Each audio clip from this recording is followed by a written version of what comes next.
Hello students, welcome to another of classes One Step Ahead for Learning where we help you to achieve your goals. Students, in this lecture we will discuss a very important law from chapter 2 of class 12 solutions and the law is Raoult's law. Okay? इस lecture में हम पढ़ने वाले हैं routes law के बारे में जो कि एग्जाम पॉइंट ऑफ व्यू से काफी इंपॉर्टेंट है आपके लिए और इसकी प्रिपरेशन आपको अच्छे से करनी है क्योंकि एग्जाम्स में इससे रिलेटेड थ्योरी और न्यूमेरिकल सेक्शन दोनों में से किसी ना किसी एक में से क्वेश्चन एग्जाम में पूछा जाता है. Okay, so let's start. First of all, Raoult's law जैसे कि इसके नेम से ही क्लियर है कि इसकी डिस्कवरी किसने की थी. आपको लास्ट लेक्चर में पढ़ाया गया था कि जो चैप्टर है सॉल्यूशन केमिस्ट्री के बारे में किस साइंटिस्ट ने बताया था. उन्होंने किसने बताया था? फ्रांसिस मैरी राउल्ट ने. तो उन्होंने ही एक लॉ दिया था इस चैप्टर के पॉइंट ऑफ व्यू को देखते हुए. उसी लॉ को हम क्या बोलते हैं? Raoult's law. ठीक है. फर्स्ट ऑफ ऑल मैं आपको बता देता हूं कि राउल्ट लॉ किस किस के बीच में रिलेशन बताता है. तो राउल्ट लॉ हमें बताता है वेपर प्रेशर ऑफ सॉल्यूशन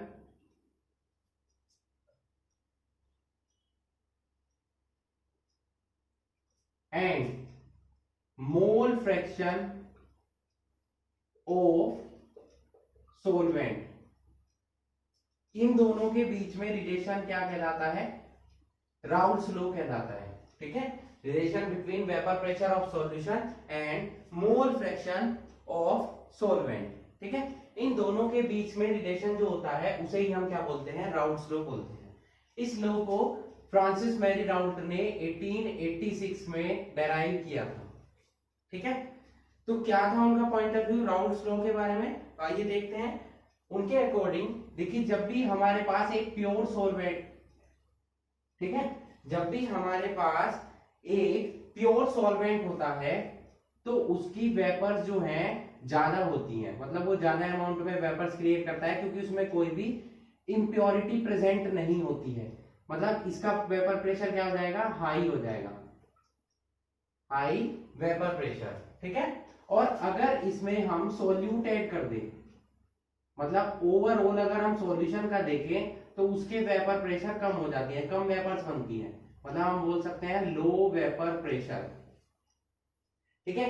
अब ये जो टर्म यहां पर यूज हो रही है वेपर प्रेशर, तो इसकी मीनिंग क्या है? वेपर प्रेशर वर्ड से क्लियर हो जाना चाहिए आपको कि ऐसा प्रेशर जो कि वेपर्स के थ्रू लगाया जाता है. जब भी कोई भी सॉल्वेंट, उसमें जब हम सॉल्यूट मिक्स करते हैं, ओके, यानी कि जब भी वेपर्स जो हैं किसके साथ, लिक्विड के साथ इक्विलिब्रियम स्टेट में होती हैं, तो उन वेपर्स के द्वारा लगाया गया प्रेशर ही क्या कहलाता है? वेपर प्रेशर कहलाता है.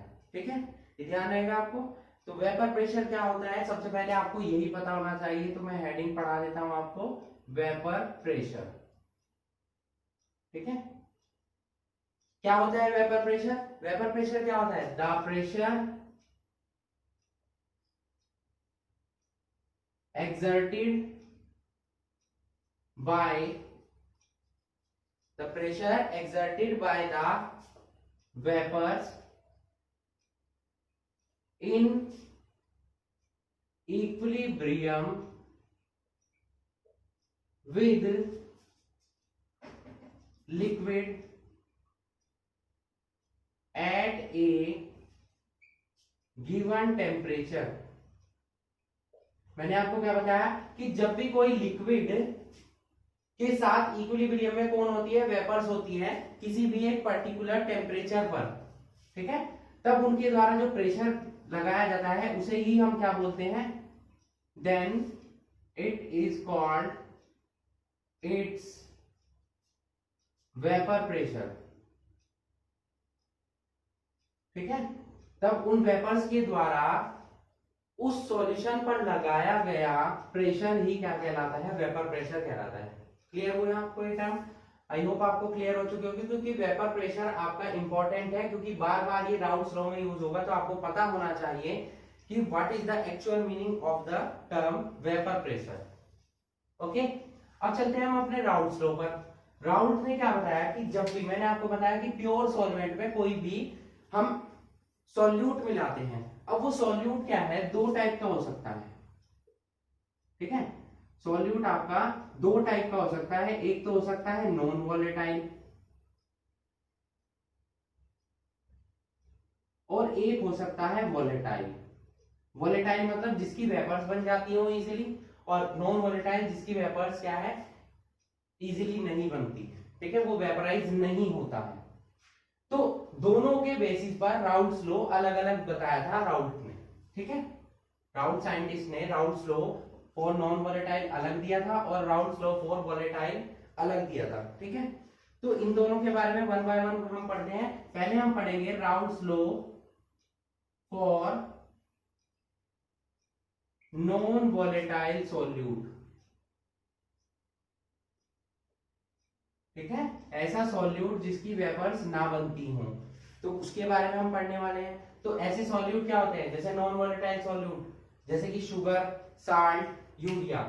जब इस टाइप के सॉल्यूट को हम सॉल्वेंट में मिक्स करते हैं, ठीक है, सॉल्वेंट मतलब लिक्विड में, सॉल्वेंट मोस्टली क्या होता है, सब हमेशा क्या होते हैं, लिक्विड, क्योंकि हम जो राउल्ट्स लॉ बता रहे हैं वो लिक्विड स्टेट के लिए है, ठीक है।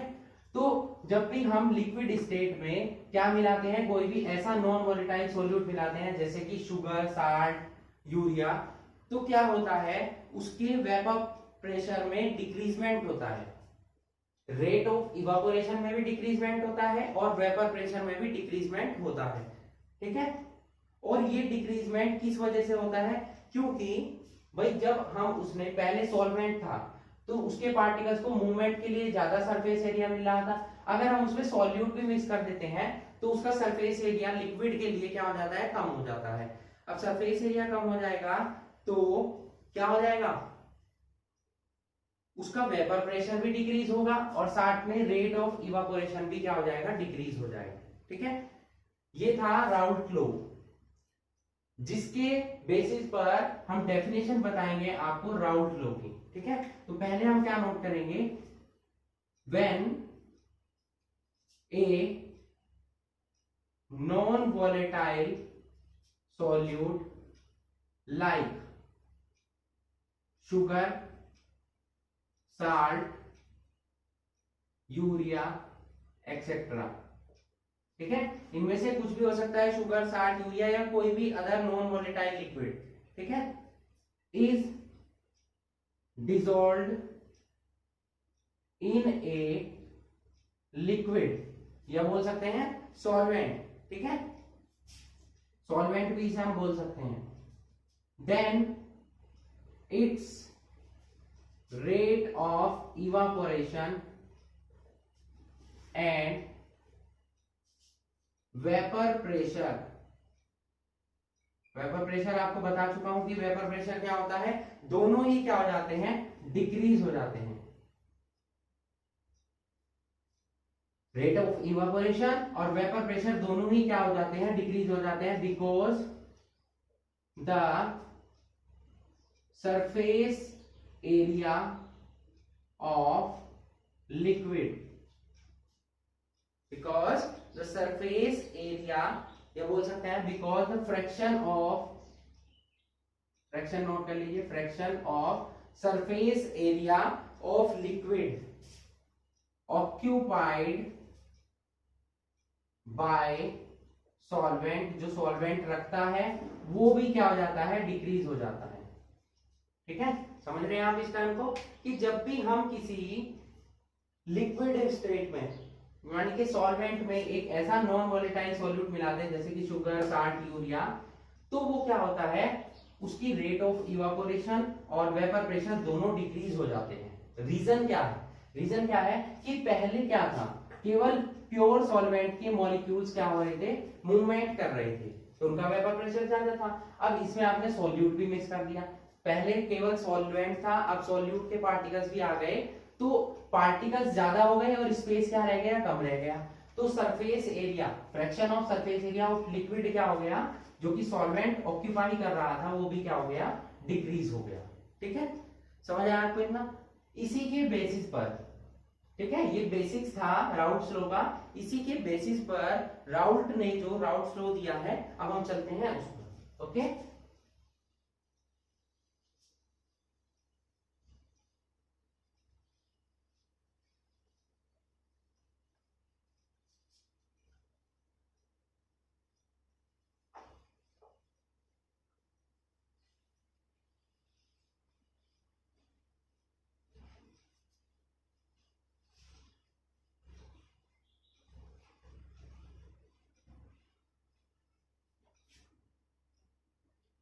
तो राउल्ट्स लॉ के अकॉर्डिंग क्या होगा, according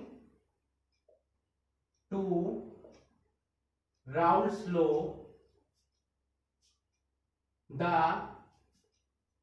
vapour pressure of solution, ध्यान रखिएगा किसकी बात हो रही है, वेपर प्रेशर ऑफ सॉल्यूशन की बात हो रही है, जिसमें कि क्या होता है, नॉन वॉलेटाइल सॉल्यूट होता है, containing non volatile solute is directly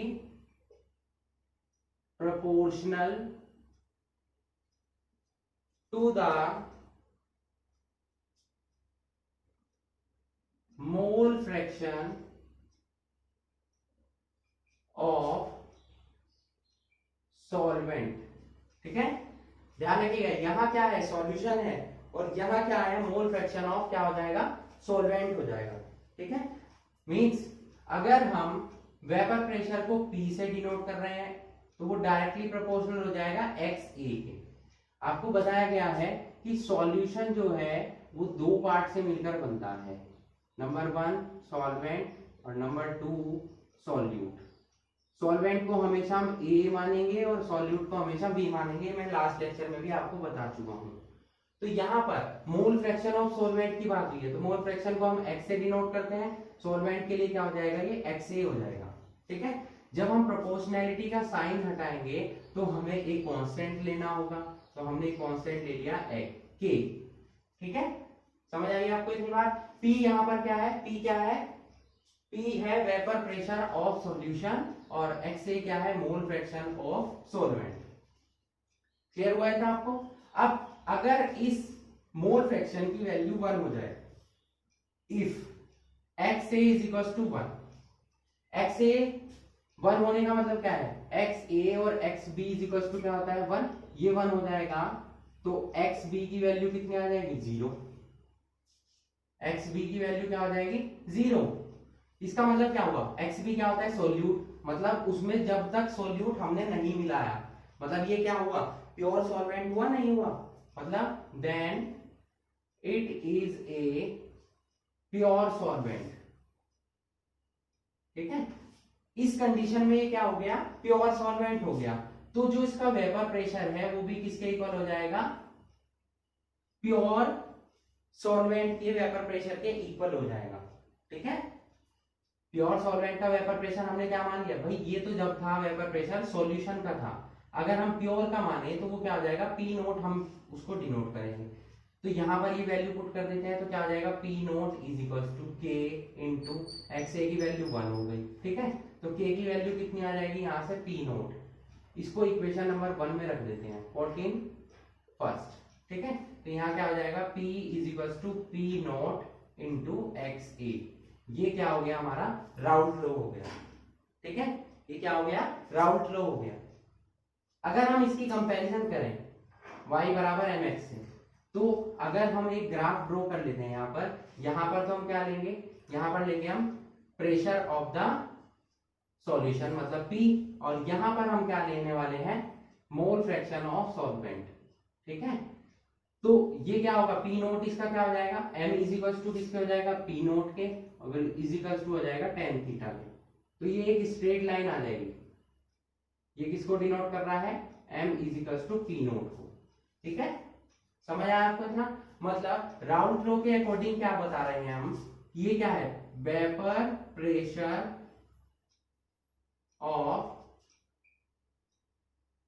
solution is equal to किसके होगा, ये क्या है, ये है vapour pressure of pure solvent, vapour pressure of pure solvent, और इनटू में क्या हो जाएगा, ये क्या है, mole fraction, mole fraction of solvent. ठीक है, ये फॉर्मूला डेराइव हो गया हमारा किसका, राउल्ट लॉ।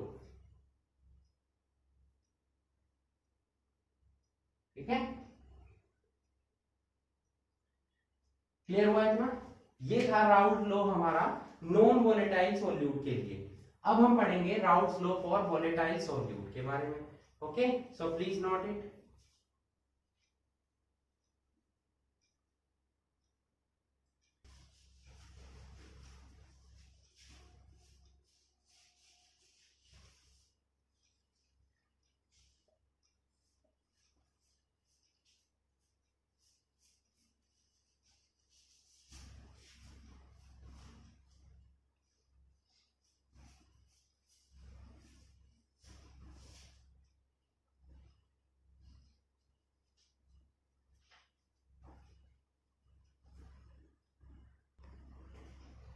नेक्स्ट चलते हैं हम Raoult's law for no volatile liquid, Raoult's law for volatile solute.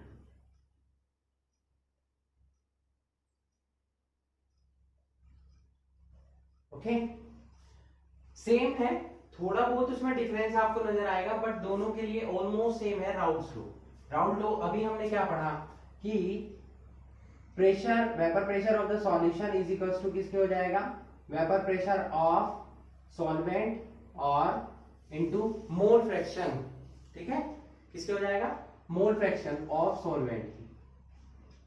इतना क्लियर हुआ। अब देखिए यहां पर क्या होगा, वॉलेटाइल सॉल्यूट में क्या हो जाएगा, जो आपका सॉल्वेंट है और जो सॉल्यूट है दोनों ही क्या है, वॉलेटाइल है, क्योंकि सॉल्वेंट तो क्या होता है, लिक्विड होता है, लिक्विड हमेशा क्या होते हैं, मोस्टली क्या होते हैं, वॉलेटाइल होते हैं, ठीक है। तो दोनों ही टर्म क्या हो जाएंगी, वॉलेटाइल हो जाएंगी, तो दोनों की ही क्या होंगी, वेपर प्रेशर, वेपर्स बनेंगी, ठीक है, और दोनों ही वेपर प्रेशर क्या करेंगी, एक्सटेंड करेंगी। ओके, तो क्या होगा कि वॉलेटाइल सॉल्यूट में राउल्ट लॉ के अकॉर्डिंग हम पढ़ने वाले हैं, according to Raoult's law, according to Raoult's law क्या बताता है हमें राउल्ट्स लॉ, कि जो दोनों अलग अलग टर्म है उनके जो पार्शियल वेपर प्रेशर है, देखिए पहले हम वर्ड यूज कर रहे थे वेपर प्रेशर, क्योंकि वो सिंगल था, सॉल्यूशन के लिए था, और यहां क्या है, दो चीजें आ गई, सॉल्वेंट भी और सॉल्यूट भी दोनों ही वॉलेटाइल हैं, तो दोनों का प्रेशर होगा। तो हम यहां बात करेंगे द पार्शियल वेपर प्रेशर, मतलब अलग अलग, the partial vapour pressure, okay, of any volatile component. भाई दोनों को वॉलेटाइल है तो दोनों के लिए बात करेंगे, the partial vapour pressure of any volatile component is equal to the product of vapor pressure of pure component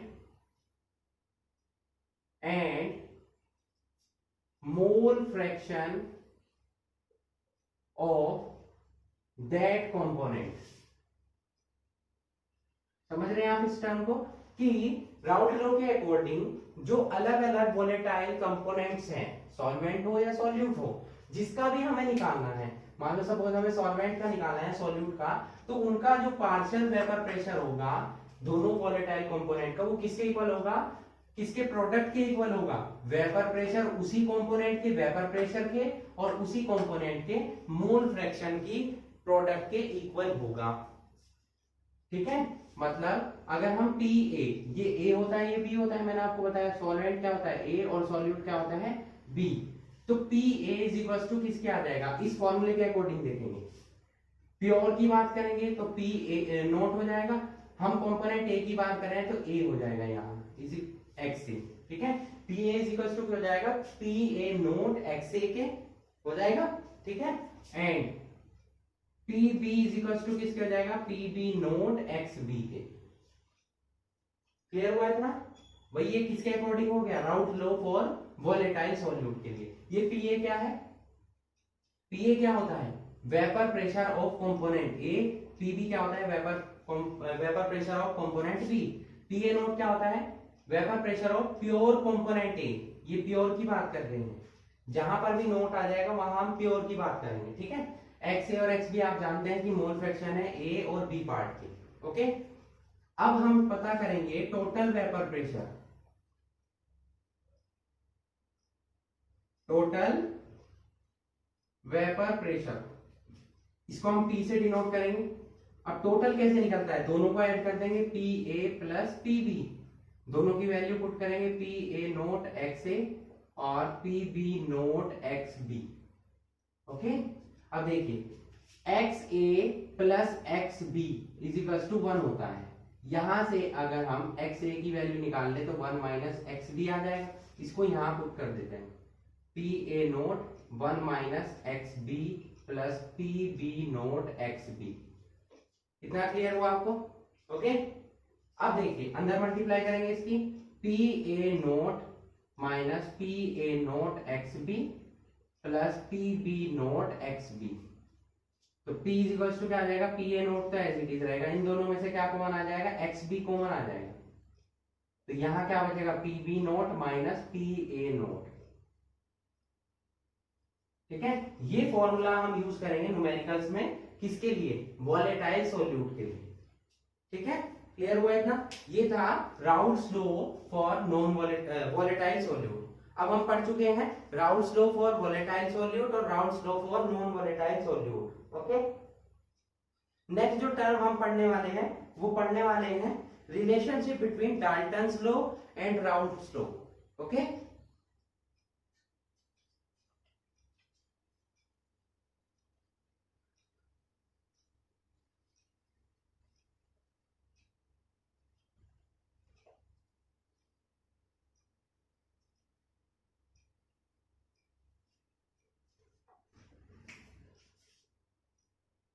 relationship between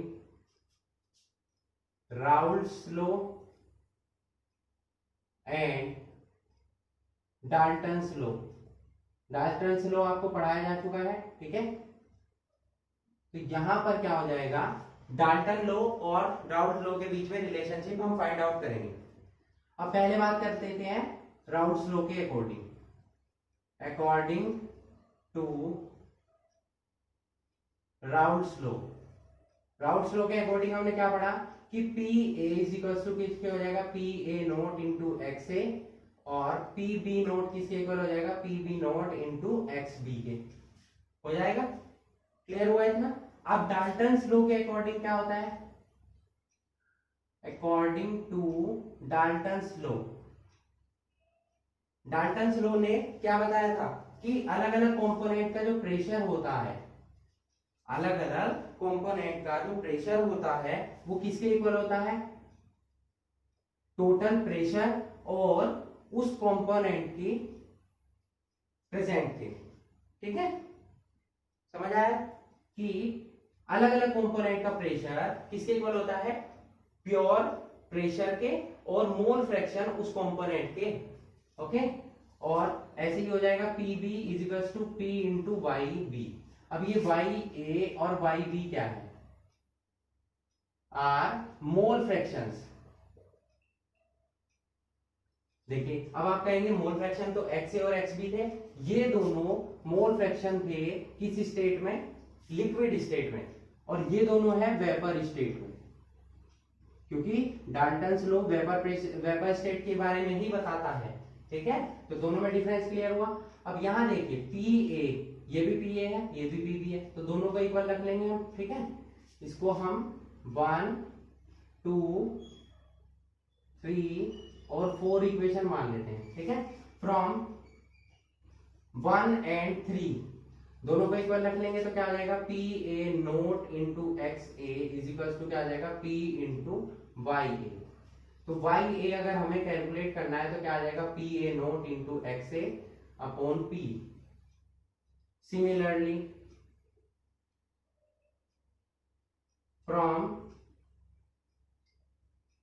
2 and 4 क्या हो जाएगा, P B naught into X B is equal to P into Y B. तो Y B की value क्या आ जाएगी, P A naught into X B upon P. ये relationship है दोनों डाल्टन्स लॉ और राउल्ट लॉ के बीच में। मतलब अगर हमें अलग अलग कंपोनेंट के प्रेशर दिए हुए, उनके मोल फ्रैक्शन दिए हों, तो हम उनके मोल फ्रैक्शन वेपर स्टेट में कैलकुलेट कर सकते हैं। अगर लिक्विड स्टेट में दिए हुए हैं तो हम वेपर स्टेट में उनके मोल फ्रैक्शन को कैलकुलेट कर सकते हैं। ठीक है, ये था relationship between Raoult's law and Dalton's law.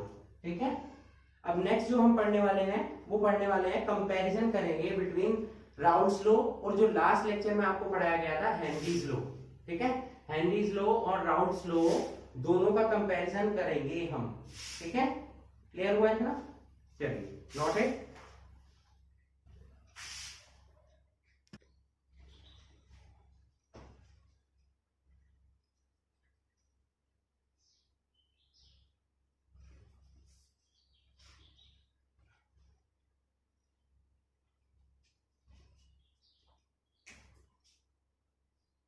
Comparison between Raoult's law and Henrys law.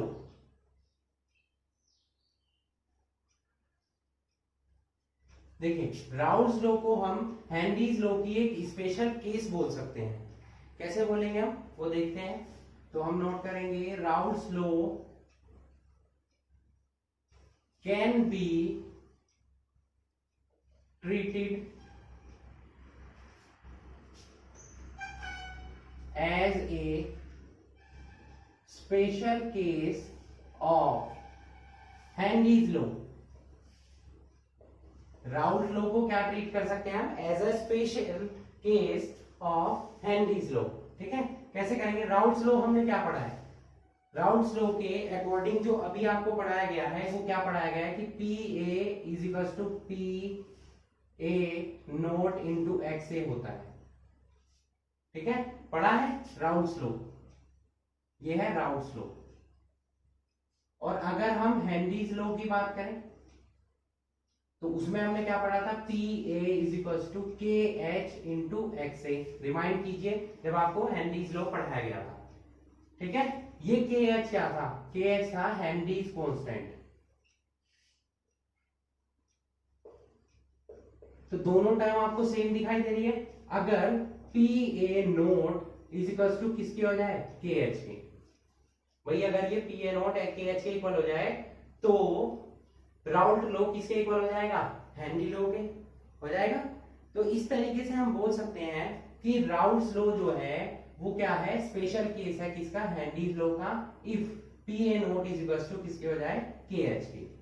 ठीक है, अब दोनों में कुछ सिमिलैरिटीज हैं और कुछ डिसिमिलैरिटीज हैं। पहले हम बात करेंगे सिमिलैरिटीज की। दोनों में क्या सिमिलैरिटी है? नंबर 1, ठीक है, both are applicable for volatile component। दोनों ही volatile component के लिए एप्लीकेबल है। भाई राउल्स लॉ तो आपको volatile के लिए दिया और नॉन volatile के लिए दिया है, और हेनरी लॉ किसके लिए होता है, volatile component के लिए। तो इस तरीके से हम देखें तो दोनों में क्या सिमिलरिटी होगी कि दोनों ही volatile component के लिए एप्लीकेबल है। ठीक है, नंबर 2 पॉइंट, क्या सिमिलरिटी है दोनों में। अब यहां देखिए, इन इक्वेशंस को आप ध्यान से देखिए कि दोनों में क्या सिमिलरिटी नजर आ रही है आपको। दोनों ही equation, both equation shows a straight line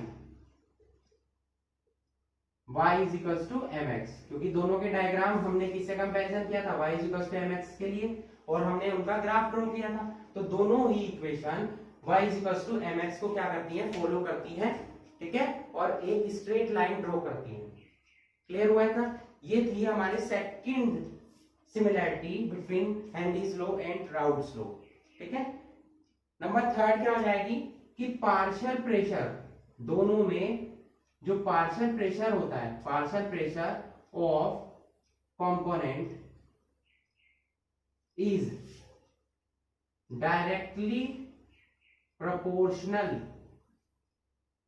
to its mole fraction।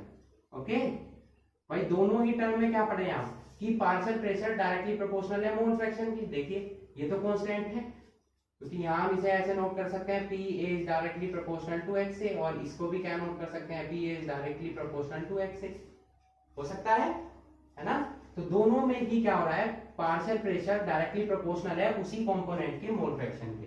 तो ये तो थी सिमिलैरिटीज की बात। अब चलते हैं हम डिसिमिलैरिटीज के बारे में।